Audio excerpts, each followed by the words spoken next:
Bismillahirrahmanirrahim. Assalamualaikum warahmatullahi wabarakatuh. Perkenalkan, nama saya Ahmad Mukhlis Fanani. Di sini saya akan mempresentasikan tugas mata kuliah pemrograman software. Tugasnya yaitu analisa proyek pengembangan perangkat lunak menggunakan metode Agile Scrum.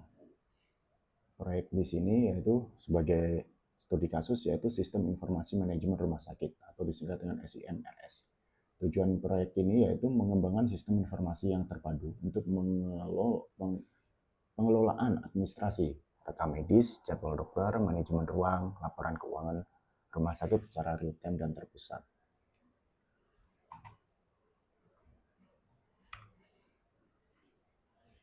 Scrum sebagai model Agile yang digunakan. Di sini adalah alasan kenapa saya memilih Scrum sebagai model Agile. Yang pertama yaitu kerangka kerjanya yang terstruktur.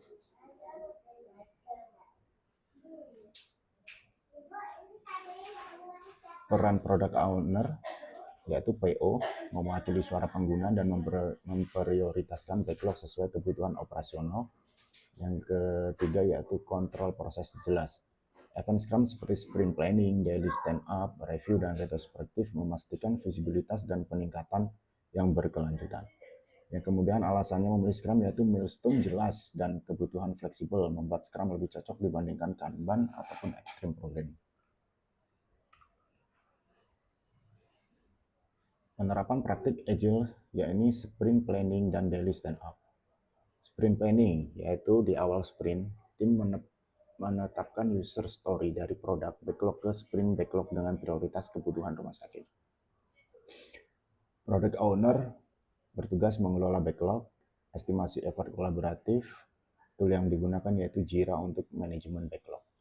Daily stand up, yakni meeting singkat 15 menit setiap pagi, membahas progres, rencana hari ini apa yang akan dikerjakan, dan membahas apa saja hambatan yang dilalui pada pekerjaan sebelumnya. Prakteknya bisa dilakukan via daring, online, misalkan Google Meet atau Zoom. Dalam daily stand up ini harus dipastikan komunikasi tiap tim harus lancar, memudahkan deteksi masalah sejak dini.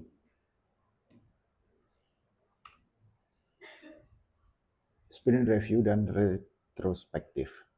Sprint review, hasil kerja dipresentasikan ke product owner dan stakeholder, memicu penambahan backlog baru. Sprint retrospektif yaitu evaluasi internal tim untuk membahas proses dan komunikasi, menghasilkan perbaikan seperti penggunaan whiteboard digital. Perubahan metode, beberapa sprint menambahkan pair programming untuk fitur kompleks demi meningkatkan kualitas.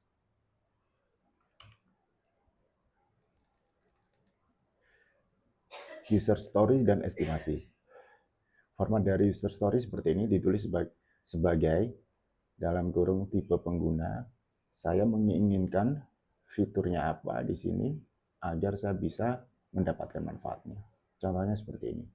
Saya sebagai petugas administrasi, saya ingin mencetak laporan keuangan harian agar menyusun laporan akhir bulan secara cepat. Dengan format user story ini diharapkan tim developer akan dengan mudah menangkap kebutuhan dari user atau product owner. Yang kedua yaitu estimasi dengan planning poker. Story point digunakan untuk mengukur effort atau usaha yang dibutuhkan dalam mengerjakan sebuah backlog. Ketika dirasa pekerjaan ini besar, maka akan dibagi menjadi beberapa subtask agar lebih efisien. Keberhasilan proyek. Yang pertama yaitu iterasi akan lebih cepat. Fitur prioritas rumah sakit langsung dikembangkan dan disesuaikan. Karena product owner dari tim rumah sakit sendiri include ke dalam tim Scrum kita. Sehingga semua kebutuhan atau ada update dan sebagainya bisa langsung dikomunikasikan langsung dengan tim production.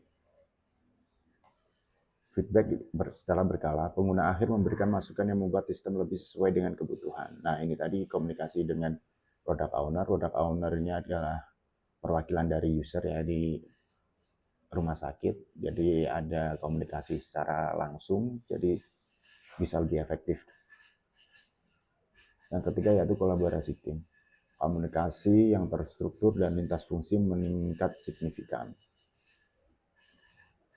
Yang selanjutnya yaitu mengadopsi CI/CD, ini untuk mempercepat proses pengujian deployment modul sebelum jadwal.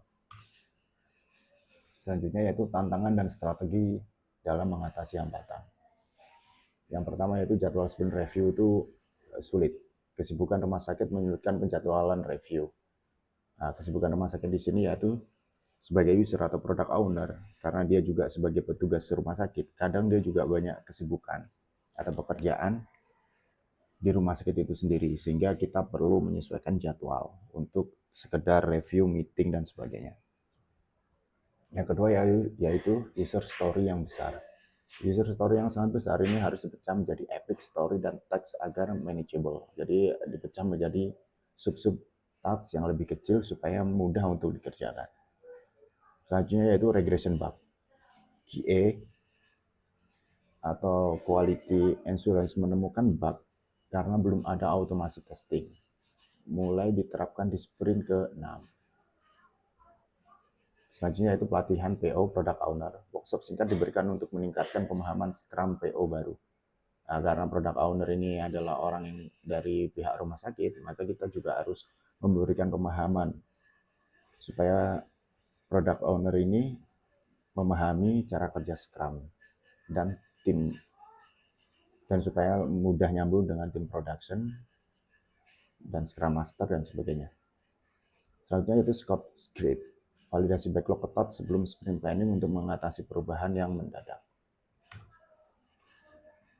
Terakhir yaitu kesimpulan dan peluang penerapan Scrum. Metode Scrum memberikan fleksibilitas, transparansi, dan keterlibatan stakeholder yang tinggi dalam mengembangkan SIM rumah sakit ini.